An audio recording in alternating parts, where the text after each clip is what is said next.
Yeah. Set a date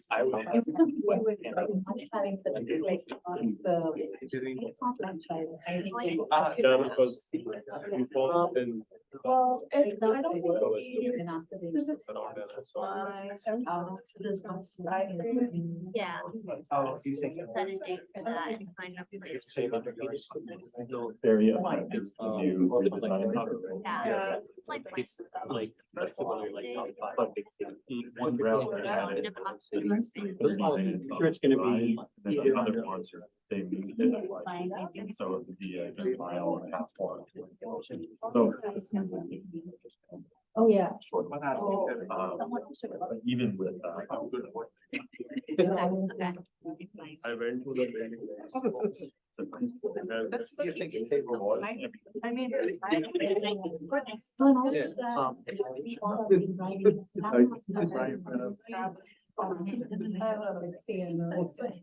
I went in there. It's really good. Oh, cool. Yeah, yeah.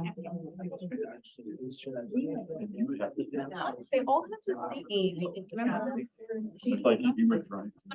Yeah, engineering research stuff.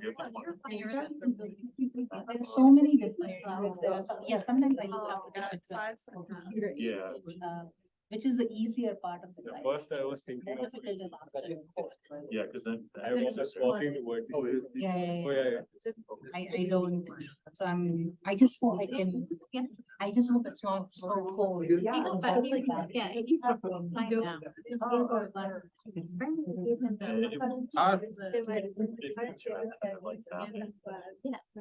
fine now. Yes. University, I'm not sure that's what you have to go. Yeah.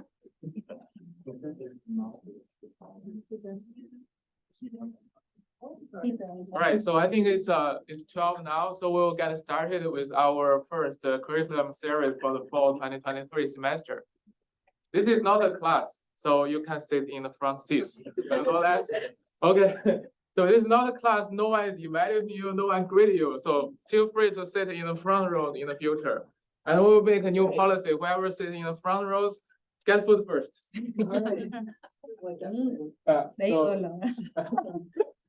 Closer to be. First, I want to thank you all for registering for this event and being able to attend the first curriculum series. Today we will have this is our kickoff, so we will just have a panel discussion among faculty and students on how to get more involved with such activities. And meanwhile, we will also introduce the upcoming departmental activities to all the students, as well as faculty and staff members, so you know what's going on, and we will think about it together, how to build up a strong ISyE community here. So, we hope our department can be better and better, and more tweets is coming.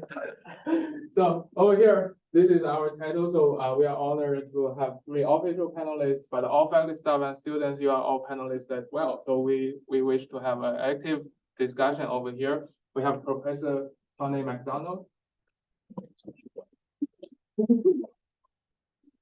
Professor Rajana May, and myself, Han Tongkun.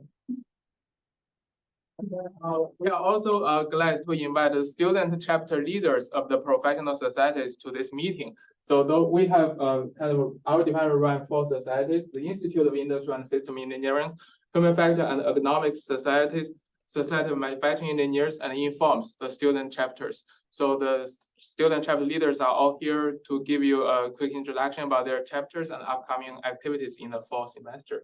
With that being said, we'll just move on to the first, key information. Feel free to take a picture right now.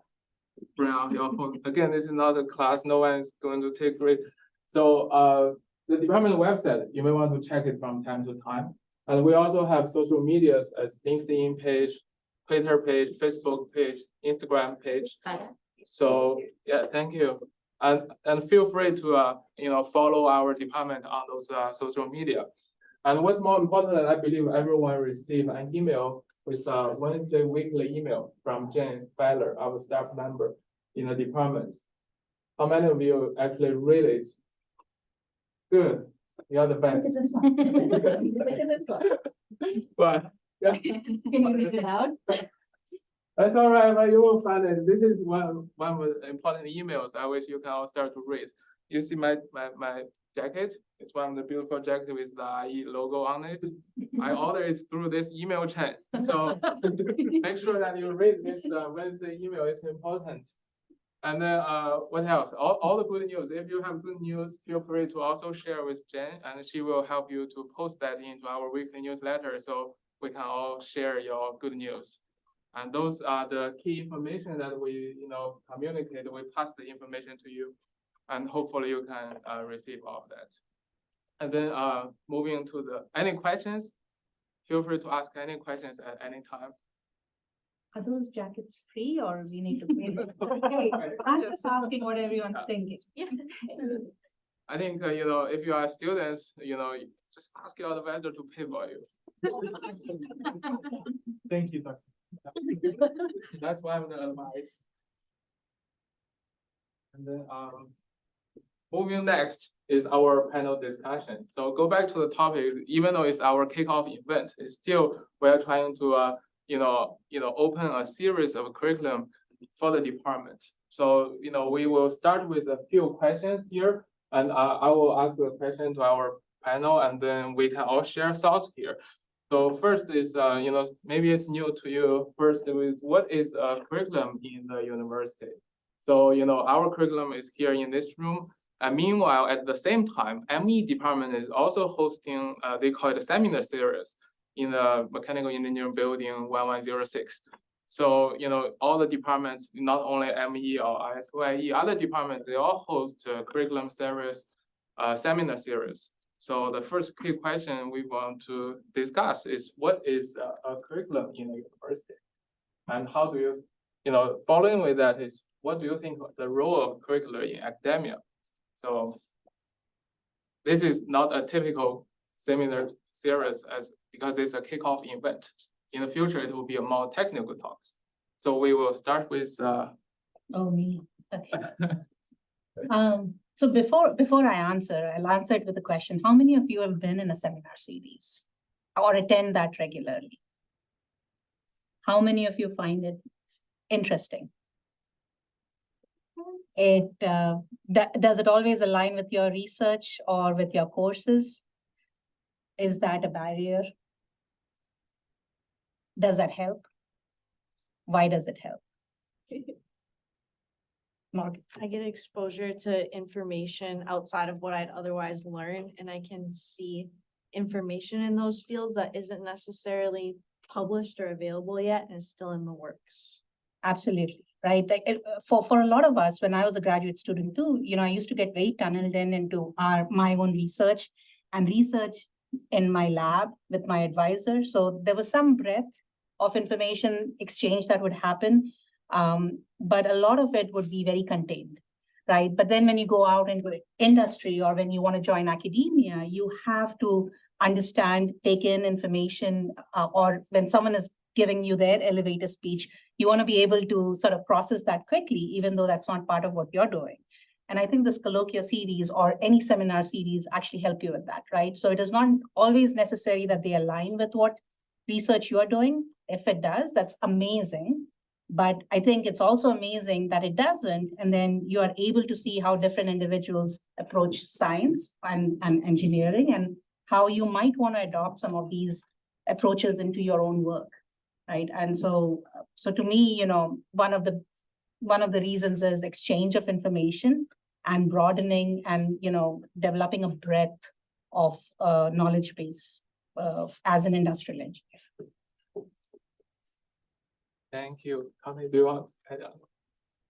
Yeah, maybe I'll take a different perspective just to be contrarian. So tangibly speaking, the colloquium is a talk that's given on a semi-regular basis. Any speaker that comes to give a colloquium here is somebody that we as a faculty and we as a department generally invite. And it usually also involves a day or 2-day visit as well, with opportunities to meet with the speaker in addition just to the talk itself. So it's more than just the talk. It's also an opportunity to interact and ask questions and meet folks. And then in terms of the talk, like inviting the talk or who we invite and things like that, that's something that we have persistent and ongoing conversation about. Usually it serves a couple different purposes. Sometimes it's inviting people just to get to know our department. Sometimes, although I don't know if we've done this recently, it's actually a job talk as part of an interview. And so you can, as a student, see someone who's a little bit closer to you just in terms of where that's going and what would be likely the next step for you in moving to academia. And then also we'll invite people that are doing cutting edge research in particular areas that we might want to collaborate with in the future or things like that. So I guess I would say it serves a variety of purposes. It goes beyond just the talk, but the talk is a really important part, as Dr. Meda mentioned. Yeah, I will add a little bit more information. So you may just attend a seminar for like 1 hour, but the speakers are actually here. They are here for more than 1 day. So actually there will be opportunity for you to meet and talk with the speakers. And sometimes when the speakers finish the presentation, you can always really ask all the questions to the speakers and facilitate some communication in between.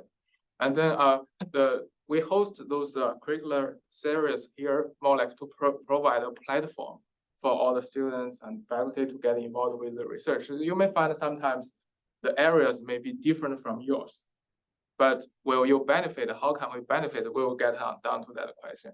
So the other thing I want to add related to the question 1 and 2 here on top of Rajana and Tony is that in academia, we also have some mechanism more like a mentorship, more like you have an advisor to mentor you. It's a mentorship versus a role model mechanism to me. So sometimes, I try to identify role models for myself.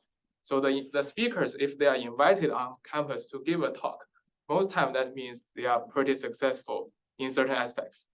So for me, I start to, before I attend to the seminar, I start to look into their background, their information, their past experience, trying to see what I can learn from them.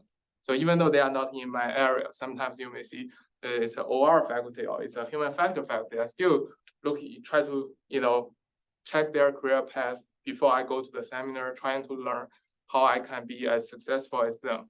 And then everyone can serve a role model in the future.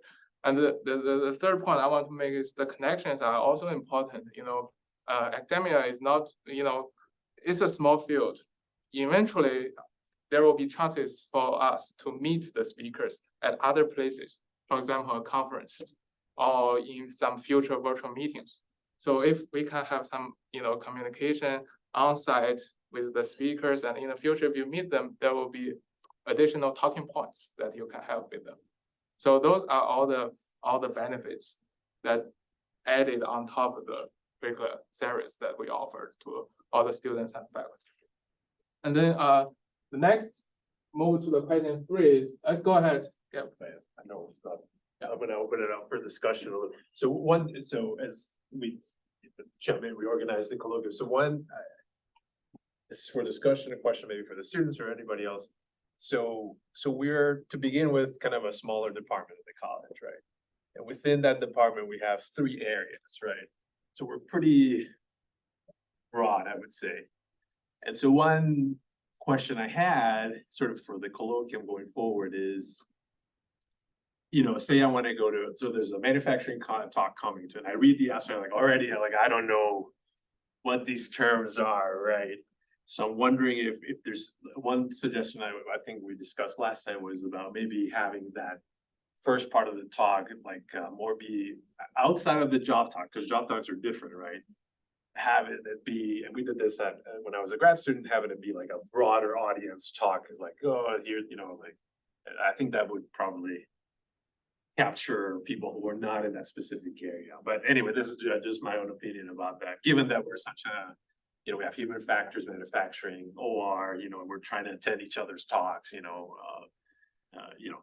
that was back to that. I'll stop there.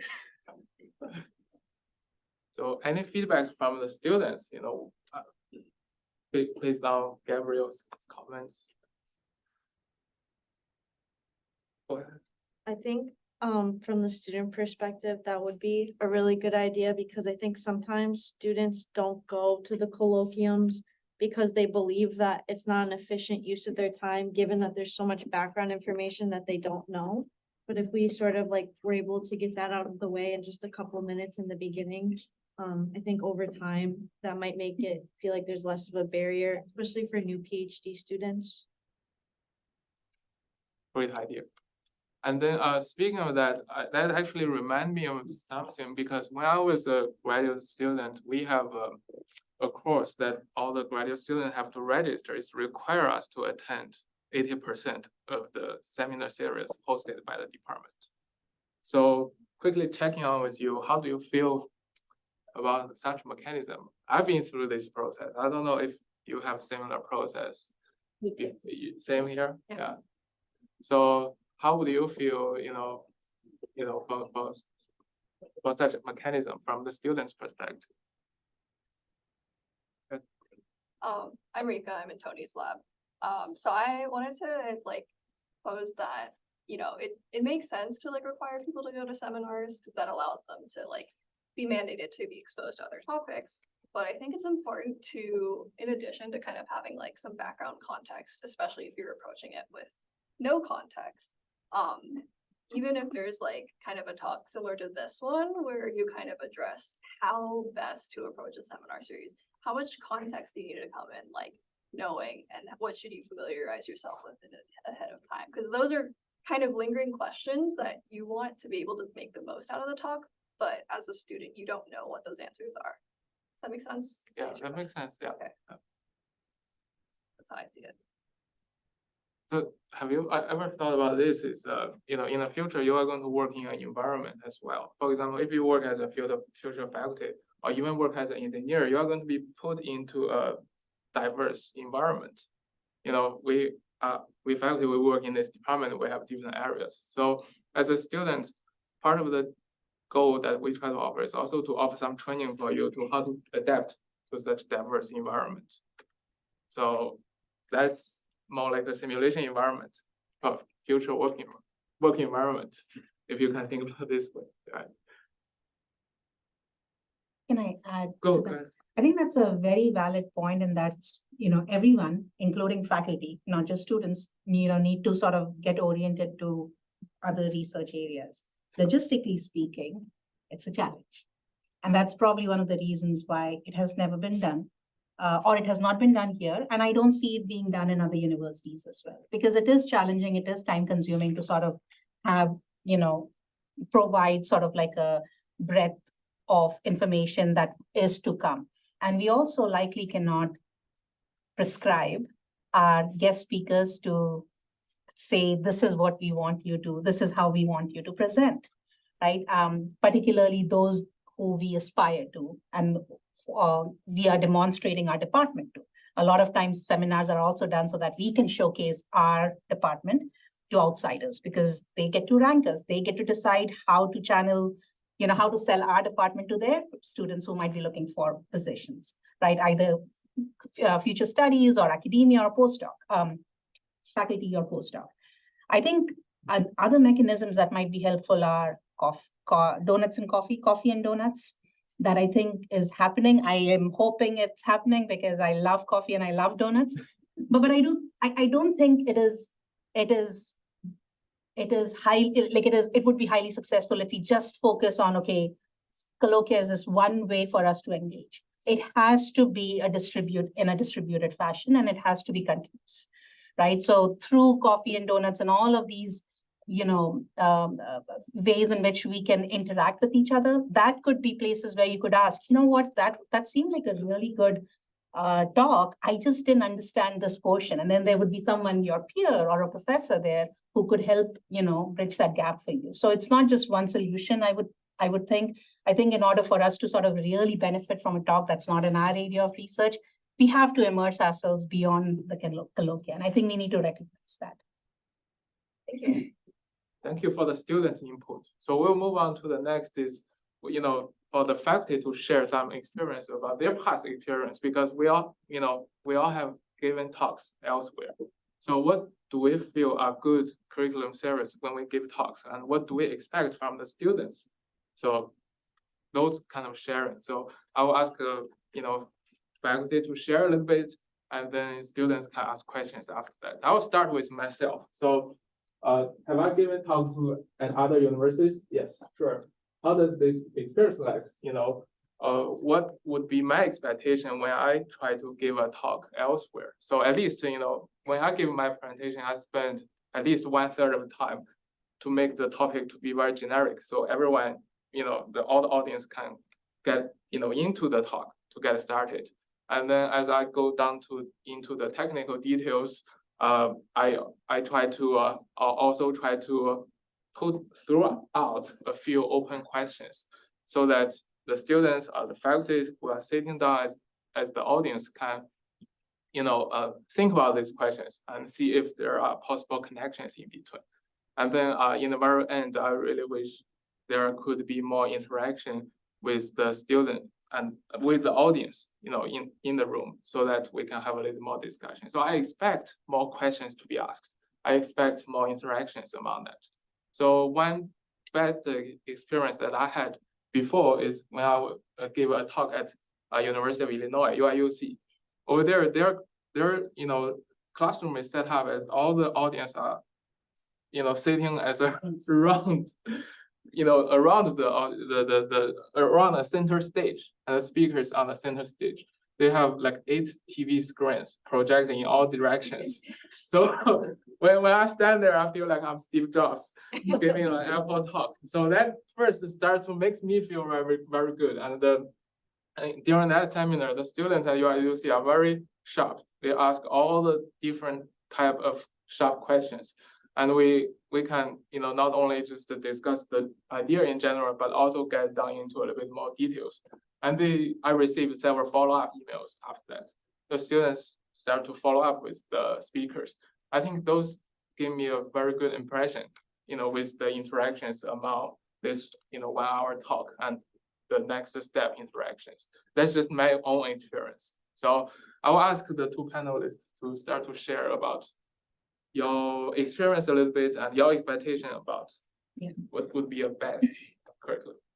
It's always fun to talk about your research, right? Like we look for opportunities to talk about the work that we're doing. To me, some of the most fun experiences have been when I can't finish my presentation, which means that there is a lot of interactions throughout the presentation, which is what I would like to advocate for. I would ask me questions at any time. There have been some presentations where I've prepared, 1 slide per minute and 50 slides, gone barely beyond 25. But those were some of the most fun conversations, right? Because students were really engaged, or they had questions, and we were able to sort of interact and answer those questions.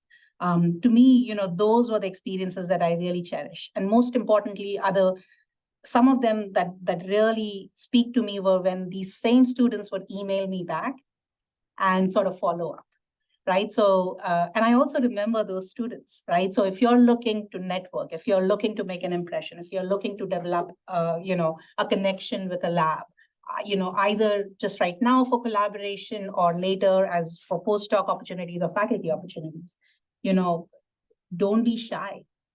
Faculty love talking about their work, and we have thick skins. We can talk about our work when someone is trying to criticize us. That's what we are trained for doing, and hopefully you guys will be too.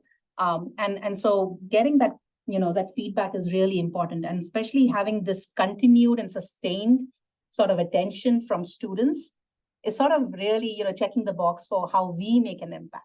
Right? Who's going to read our papers? Not many people. But when I see the student who asked all of these questions and like a month or 2 later, they're still emailing me, to me, that's some impact, whether positive or negative, I have, that has been made. And I really sort of, I really look forward to those things. So I think, those are ways in which colloquiums could be really helpful to the audience as well.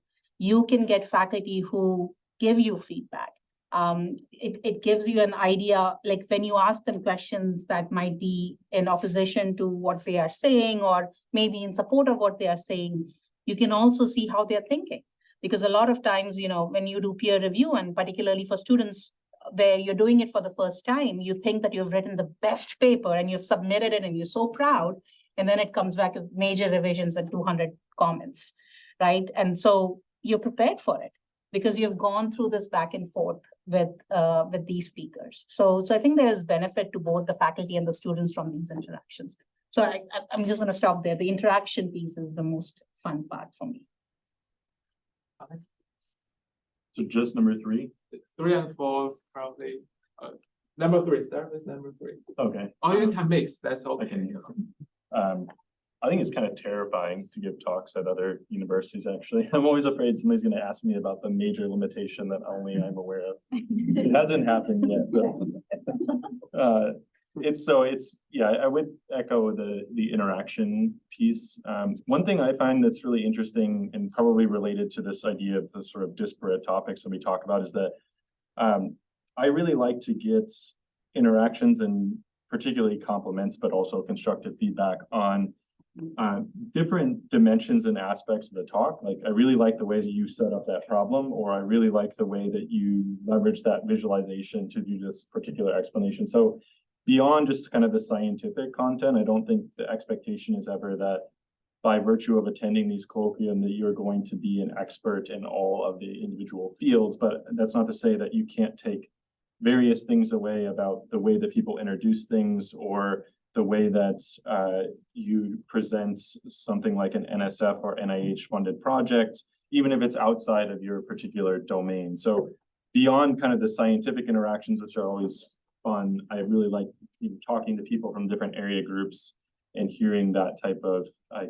compliments and criticisms and kind of a higher level of interaction beyond just kind of what technically is being discussed. Yeah, the final point I want to add on top of that is, people always mess up. Think about yourself. If you are going to give a talk for your first time, to a broader audience, how do you feel about that? And then we kind of ask a little bit of tolerance from you as well and support the speakers. Sometimes you will see young speakers coming, they may be very, as Tony mentioned, very terrifying, give you this presentation. So a few rounds of loud applause in the very end would always be helpful. And we want to show our support to the speakers. Okay, so that's our sharing. Any other faculty want to share your experience? I'll share, at several places I've gone to give seminars that it seems like a common thing they do, which is probably my favorite thing when I do these, is they'll host a lunch that the seminar speaker attends and the PhD students typically would also attend. And so PhD students get free lunch out of it. They get a chance to ask the visiting speaker, but all kinds of things like, just career advice or how did you get to this or just silly stuff, right? It's just it's a more informal chance to get to talk with the speaker and the networking aspect of it is sort of pulled out there. And I've always found that super fun and I enjoy that. Thank you. I'm not a faculty, but I have a weird question. For the faculty that's in the audience, if you're answering, did you introduce yourself before? Oh, sorry. Oh. Press the link key and operate these things. Professor Laura Albert. Thank you. Tony, do you want to introduce? John Lee, Human Factors. Oh, semi. Hi, I'm Dr. Silver in Human Factors. And you? I'm Tommy Xie, I'm in operation research. Hi, Liu, I'm in manufacturing. Name's gonna be Saska, I'm in OR healthcare.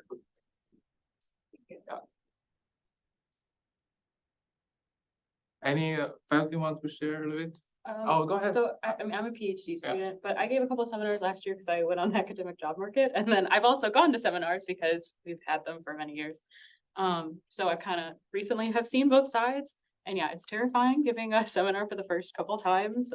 You're always scared someone's going to ask that question you don't want them to ask, or ask a question that you don't know the response to. But even when that does happen, it's still like a good conversation usually of like, oh, I've never thought of it that way, or like maybe like you can take something back to like keep working on, or vice versa, like that student, like maybe you could keep talking about it further and like kind of developing an idea that way. Yeah, but I think my favorite parts on both sides are like those more intimate conversations where it's like maybe a separate thing, like, cause here we usually have like a separate hour with speakers, so if I'm really interested in the talk, I would usually love to attend those to actually talk about the research and like get to know them more. And then on the other side of that, like, it's really nice to, yeah, get to know students and you can ask all kinds of questions outside of that. So.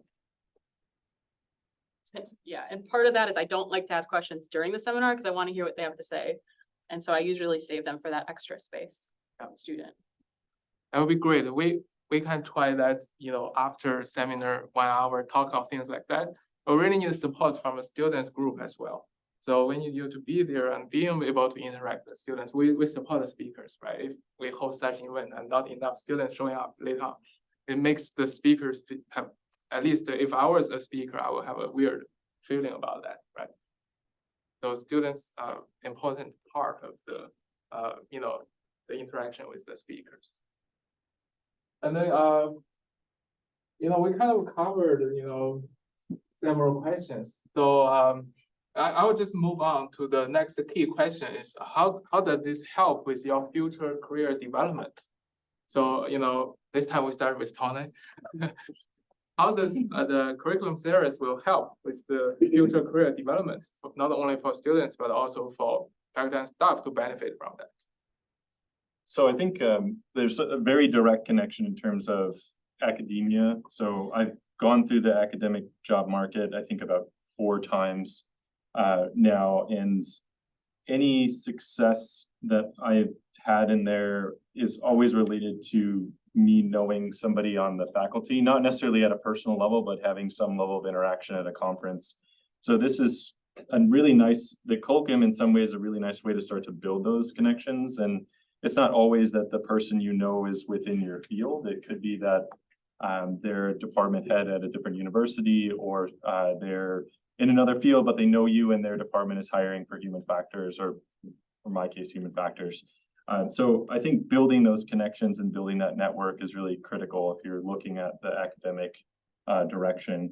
The industry trajectory, I think, is a little bit less clear, but kind of going back to something that Anpeng said earlier, this ability to interact across different disciplines, particularly as industrial engineers, because typically your role will often evolve, especially as a graduate student, into management, and also just generally speaking, the way that big organizations are designed right now, there will be expectations that you'll interact with different people across different fields, and that the extent to which you're able to do that and communicate and connect those people in the right ways, it will be really critical to your success in industry. So I think in this way of just learning how people talk about their individual fields outside of your own or even inside of your own, and then also being able to communicate with them about kind of what's important in that way will really help the trajectory in terms of industry as well. Go ahead. I have a question. So a lot of the time, past colloquia have really only, different subdisciplines.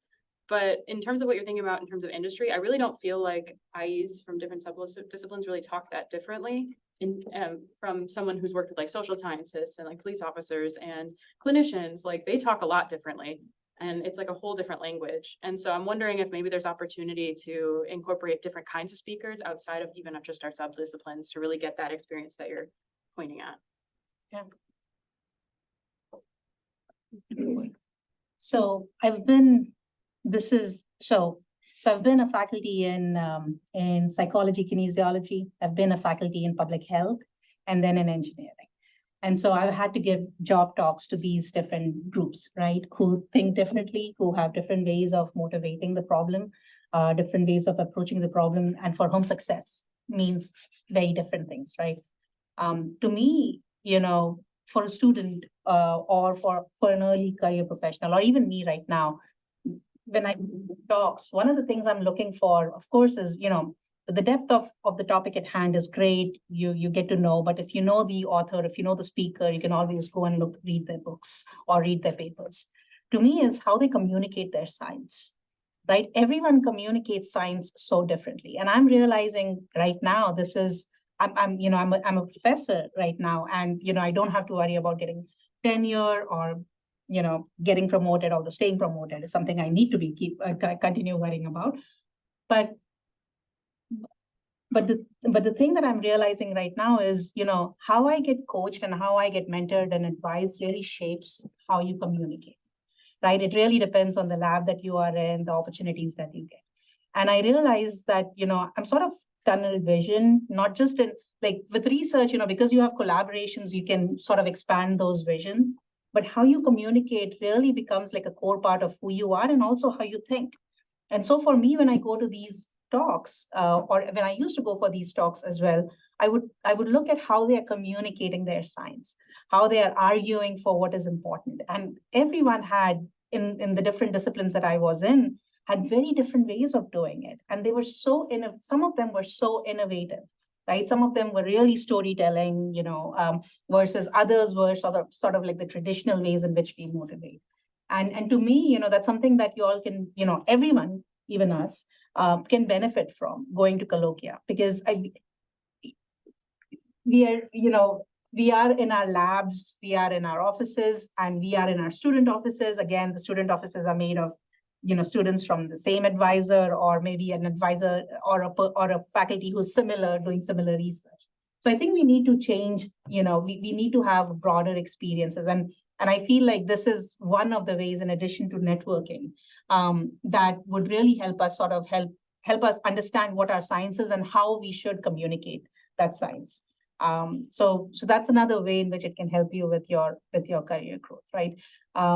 One more thing is, when you wouldn't know this when you're attending the colloquia, but let's say you are someone who's interested in being in academia, and there is a person who comes in later. That person becomes a program director at NSF, who is funding portfolio of research that is similar to yours, or is open to research that is as diverse as what you're going to be doing as a future faculty. It gives you an insight into how they think, right? What they consider to be important, what they consider to be unbiased, robust, and how they think of assessing research, right? And for some of these funding agencies, it's very important to know the program directors. And so, we tend to it gives us a window into how they're thinking. And a lot of times the colloquia speaker is also folks from NSF, right? So we'll invite those faculty.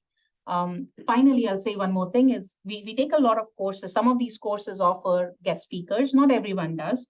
And so this is your way of knowing what's going on outside, right? And so, try to stay engaged and also leave an impression on these individuals by following up if it makes sense for your career growth. Yeah, thank you. And then, one more thing I want to add on top of that is for the career development. At least, for me and my previous I work at another university, in all our talks, the department asked us to put the department hiring notice as the very last slides of all the, presentation we give outside. So in the speakers we invite, you may also see this, the department head, department chairs, or faculty post their hiring notice in their slides. So this give you the chance. You are all future workforce if you are students, and then give you the chance to know what's going on with their department, and also give you the chance to learn about some inside information that generally it's hard for you to as a student to get. So those are the opportunities that may steadily help with your career development. If you see those job hiring notice in their slides, you can talk with them. And to control the time, we will just quickly move on. Any questions or comments? I know some students are shy, so I list my contact information on the first slides. For all the students, you can take a picture and you can send me your comments. You send your comments to my email. I will collect those comments. If you are shy to say it loud, that's okay. You can always send me an email with your comments. I will collect those feedback. We will try to incorporate it into the future curricular series. We'll talk about the food in the more end. And we'll move on to the professional societies. So we have invited both speakers, but before we move to that, I want to give a few announcements. First, we want to share a few knowledge. I noticed there are some international students. So what's Big Ten schools? Anyone can give a good explanation? I know Tony have good answers. Any students want to give an explanation? What are the Big Ten schools? Like the new ones? Beyond sports. There's more than 10. Yeah. What do you want to give us a introduction? Yeah, so we're actually missing a few now because they just added USC and UCLA and Washington and Oregon for the next year, I think all four of them. So traditionally, Big Ten was a Midwest of the US conference and largely organized athletically, but there's a lot of the common trend academically is that they are the best public universities in the country with maybe one or two additions from outside. And then, like I said, they're primarily located in the Midwest, although it's now basically I don't even know what shape that would be, Voronoi diagram, I guess. Yeah, exactly. So, you know, beyond sports, academically, we don't want, you know, competition, you know, on that. We want collaborations among these institutions. So the exchange and students going to different places, become a future faculty is kind of common. And then I believe some faculty have their recent graduate students become faculty in those institutions. So with that being said, this is the upcoming speakers in the fall semester. I wish you can all take a picture if you're a student. So we have several faculty from Big Ten schools will come to us to give you a talk. And those are the department head, chairs, both faculty and students will benefit from that. And then we also have junior faculty from local, you know, community college, international faculty, department heads, department chairs coming in the fall semester. I wish you can have more interactions with them. We haven't decided who the speakers will be after December 8th, so there will be more information coming to you. But pay attention to our social media as well as the weekly Wednesday newsletter. Those information will be posted there. So that's the quick announcement. And then we move on to the student chapters.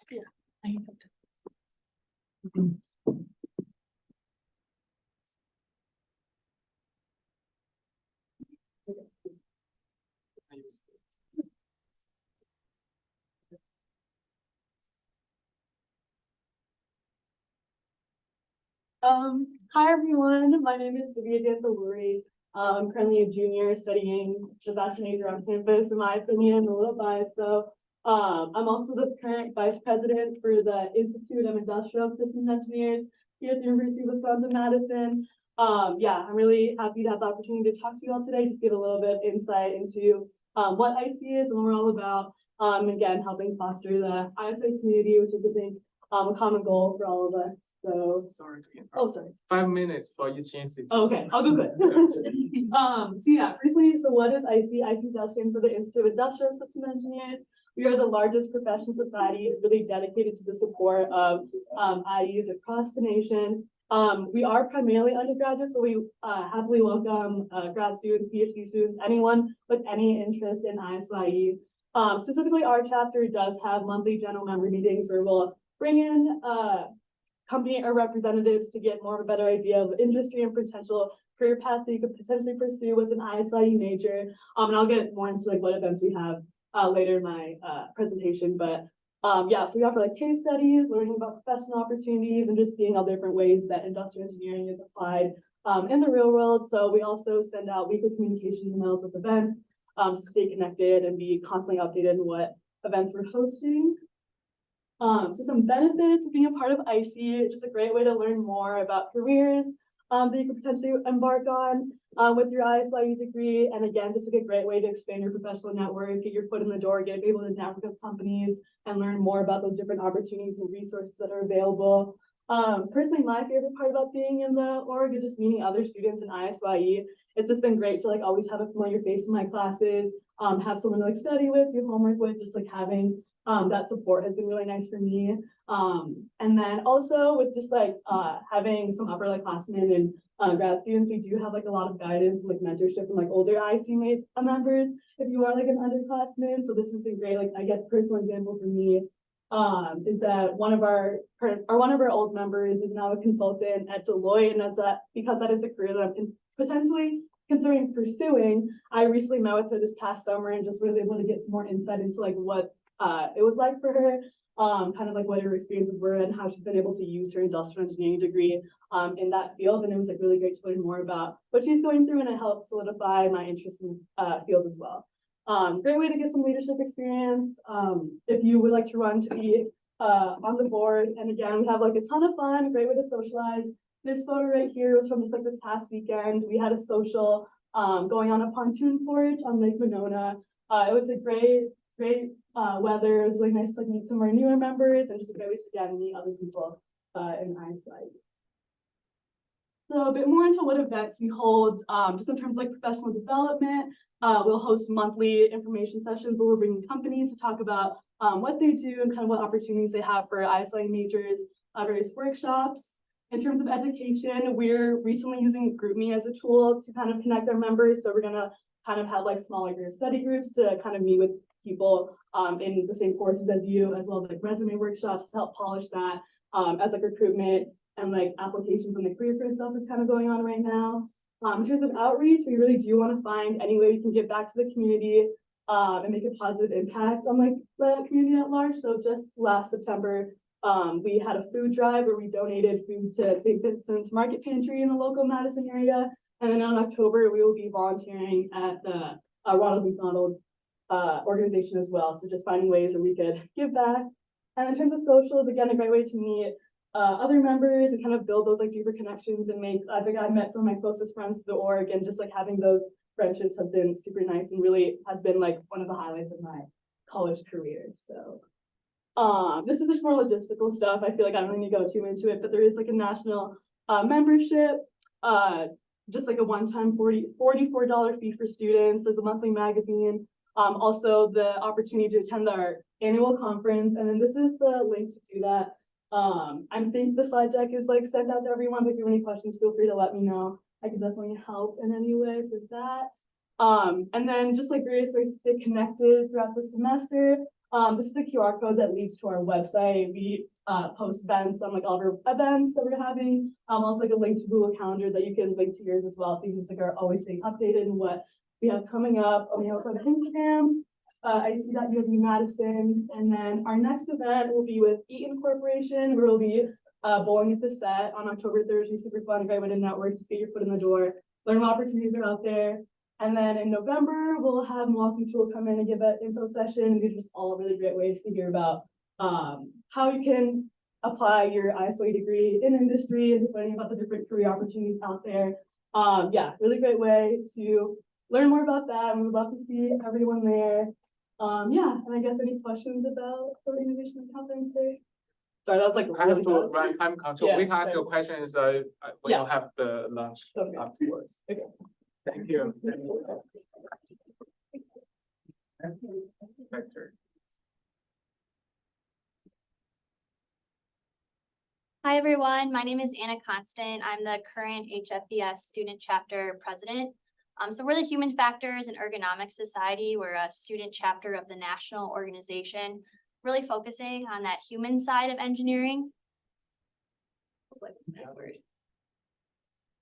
This is our board this year. We have a great large board, variety of backgrounds. We have new people to UW-Madison and also some returning students. So we're very excited to lead you guys this year into the human factors area. So one thing I really love about human factors is even though we're a subset of industrial and systems engineering, it's also a very broad organization as well. We have members from the School of Pharmacy, Nursing, Computer Sciences, Industrial Engineering, Mechanical Engineering, and Biomedical Engineering. So it's very broad, and we really try to sort of focus on different events for each area. And we really try to have events that our members are really interested in as well. So that's one thing I really love about HFPS. So what do some of those events look like? We'll do different volunteer activities or outreach events. We'll do workshops with different tools that we're focusing on or we use in our classes, guest speakers from alumni to companies and also different faculty. Professional development, we all meet up at the HFPS conference happening in October. So that's a great way to network with other alumni. and students at UW. Different leadership opportunities. We're always looking for new members on our board each spring. And then we do a lot of social events too. So some of those social events are the coffee and donut events. So we do, the department is hosting, I think 6 this semester, and HFPS will sponsor 2 of those. But we also have an ice cream social coming up next week. And a lot of our events are free to students. If you're a dues paying member, which I can answer any questions about those. But we'll sponsor different events like the ice cream social, the coffee and donuts.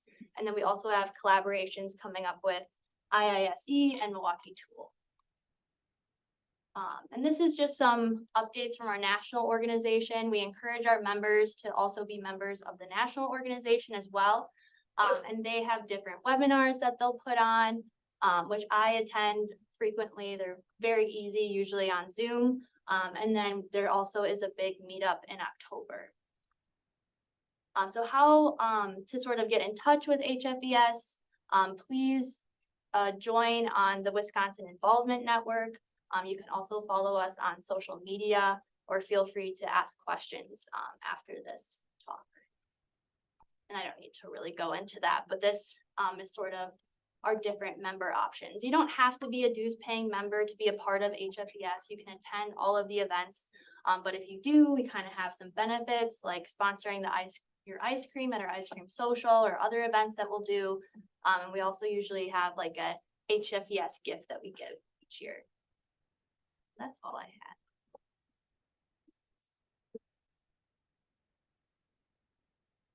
had. SME.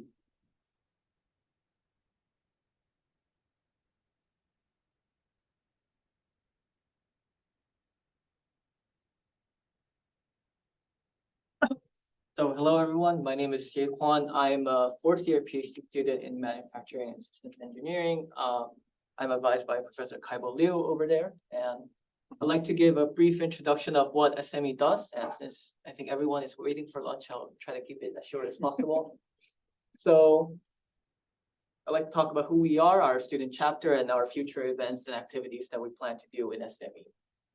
So we are the Society of Manufacturing Engineers, and it's a world-leading resource for manufacturing knowledge. So people might assume that we're only just focused on traditional manufacturing, but I like to emphasize that we're not just centered around traditional manufacturing, but we also integrate a lot of different approaches in data science, machine learning, and also new approaches in advancements in manufacturing as well. And then to briefly talk about the member benefits. So we have a lot of learning resources, and SME also has their own version of a scholarship. So any PhD students looking for additional funding or scholarship can also try to apply for these scholarships as well. And SME also has a significant online jobs connection. So if you're planning to look for internships or jobs, members can have all of these benefits available to them as well. Then our current faculty advisor is Professor Xiu Zhou. I don't think he's here right now, and I am the president, and then the members of SME are listed as below. And if you're interested in learning more about the details of SME, what do we do, and if you want to talk more about the activities that SME are doing, I encourage you to go into this website and try to figure out. And you can also just contact me as well. And for activities, we're mostly focused on networking between PhD students, but not just PhD students, but networking between students, get a chance to know your fellow peers. So past events, I know this is a little bit too old. It's 2014 when I was a freshman at college, but still. We also tried to host some additional events like the table tennis tournament. We have also done table tennis tournaments last year, but I didn't receive the photos for that, so yeah. We have social events from past years, and the most recent social event that's coming up is, I think it's at October 2nd, where the department has generously provided us with a coffee and donut event. So it happens at 10 a.m. So if you want to come by, stop by and talk with other people, talk with other faculty members, feel free to join, and then you can also talk about your recent research as well. Yeah, so future social events, we have some internship information sessions.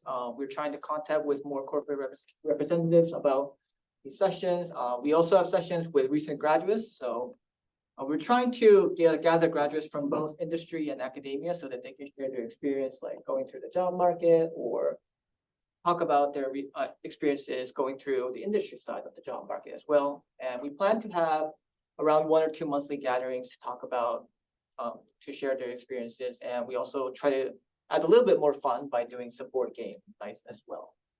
I think. And if you want to join SME, please feel to follow the QR link, and that's it for SME. Yeah. Finally, informs. This is the official person standing between you and the lunch. So.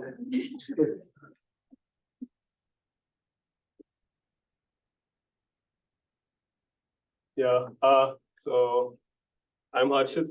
I'm the president of the Inform student chapter. Professor Albert is president of all of Informs, and she's also our faculty advisor. Okay, so what is Informs? Informs is the Institute for Operations Research and Management Sciences, and it basically promotes people who do operations research and management sciences. They host different conferences. There's a annual meeting which is coming up in Phoenix next month. What do we do at the student chapter? So it's basically a way to connect to people who do similar research or are interested in similar things. So we have done research sharing meetings before. It's helpful to practice presentation skills, and also helps to get to know about other people's research. We have done alumni talks before, in which alumni come and talk about what they've been doing, maybe from academia or the job market. We have conducted some technical workshops before in which we talk about GitHub and LaTeX. We've also done some volunteering events. What we do most frequently is go to happy hours and hang out. That's Jeff, who usually buys us beer. Last year, we also did this high ropes course. So we went out, it's like a 40-minute drive, I think. And it's a good team building exercise. For the next 2 months, we'll be having some research meetings to prepare for Informs. There's this buddy match program which we'll be doing. The ropes course is going to happen on 30th September. So 10 days from now. So please feel free to sign up for that. This is the QR code which will link you to the form. Also, like the coffee and donut events, we decided that we keep it before the Colloquium, so we can probably also interact with speakers. So looking forward to seeing you guys there. Thank you. Thank you. So this is our first fall event. I don't know how long is the event. I'll ask Dave to give you a few words. So before David can come in, do you have any questions to any student chapter leaders? Seems like Inform is the only chapter that bought beer for the members. So thanks to Jeff. Yeah. All right, so I will just show my contact information. For any questions that you have, you can send me an email, or you can send to anyone. Or you can just send your feedback to me. I will collect those feedback. We'll try to incorporate in the future curricular series. I'm holding you because I was told there's 2 more minutes for the food tour, right? All right. So speaking of food, what's your top choices if we are going to get some food? Lasagna. Please don't say pizza. No other options? Sushi. Go ahead. I don't know how logistically doable this is, but if you know of the food truck cart that's on Date Grab called El Wesco Weekend, it's one of my favorite places. Drive it over. Make sure you send me one email. I will check it out. Everyone send him that email. I was gonna say also, because it's small, a potluck would be really fun.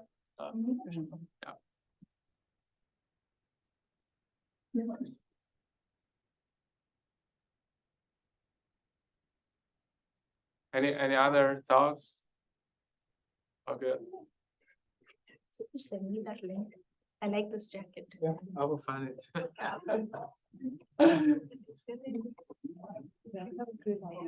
Go ahead, go ahead. Really good, but also.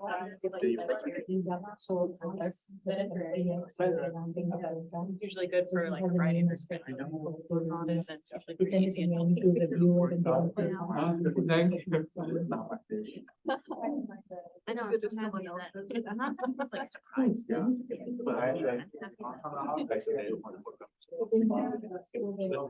I know, right? Yeah. If they are all set, you can get your food, you can eat here, I'll be hanging around for like 10-15 minutes. Or you can grab food back to your lab, either way is fine. You have to hold this on.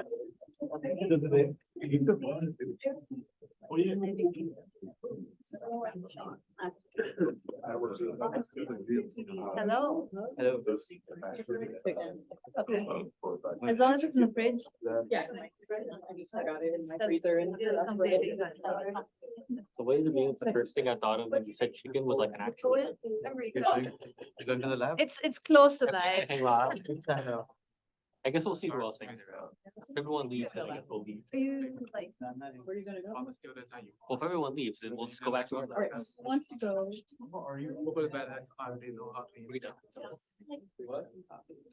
Because they say, This is what you do on your. In your time. All the time spent not researching is. Is looking at. Yeah.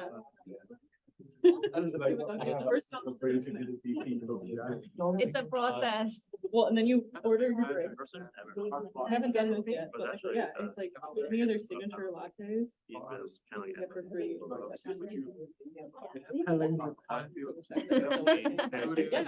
Yeah, yeah. do you prefer being? Depending how long the lunch is. Could even make. Okay, I'm ready. I think we better a little bit before you want to. Yeah, I'm now telling Which I you. hope does. It's realistic. Oh, right now. Wait, so we made here. Oh, it is. No, is there one closer? I just drive past that. I've seen one next to it. Oh, that's That's really. definitely farther. Wait, so. I'm going to the one on Park Street. Might as well go home. Maybe on your. 7 a.m. in the morning. Okay, so you want to get it. Okay, I just have a different. I wake up at 10 or 11. understanding of the words. What? You could get us one. Friday nights. I love Netflix. I would totally go if I wasn't. I would totally go. And also I have to. Like bike, try it out. I know. See how far I get. Also, he does wake up early. It's just not 7 a.m. early, it's 2 a.m. early. And then he goes back to sleep for 2 p.m. Why? What? To the. No, I like randomly sleep and wake up sometimes, Like, especially on weekends. I saw the message, but I haven't looked at it. So it's like, I don't know. I do have a bike. Tell me about Yeah. That's really what I've been doing, trying to like tell me here and home. I don't know. Like, well,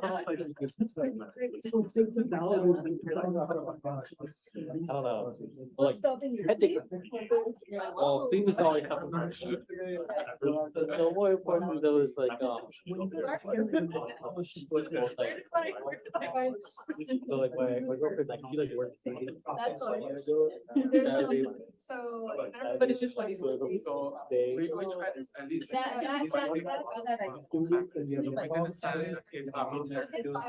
But they were, on Saturday.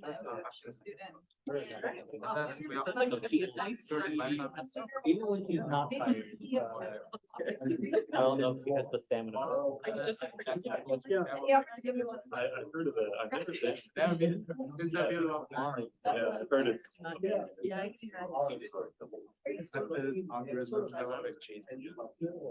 like you can stop. I'll say your health. Oh, yeah. I like the, motivating myself to make it up.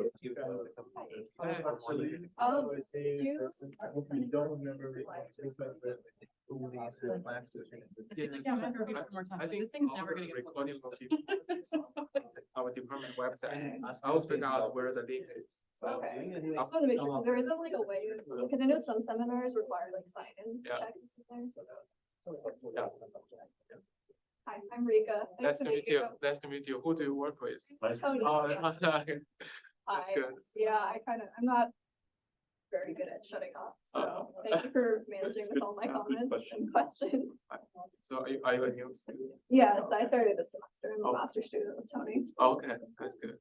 Yeah, Good. nice to meet you. It'll be a fun journey. Huh? Have you been through the Wisconsin winter or something already? Yes, Oh, I've actually yeah. been living here for a couple of years. Okay, Um, okay, But I worked in industry for a little bit. And Okay. I'm here. okay. So that's why. Yeah. It will be fun. I really appreciate that. Did y'all have a good time presenting? Cool. Walk up the hallway. Are y'all getting food? We'll I'll be wait the for last. everybody, yeah. Yeah. We'll let everyone go That's through. first. Nice meeting you. We'll see you in a bit. Or just stand in line, we can keep talking. Thank you. I should stop recording. What do I just say? Just got recording.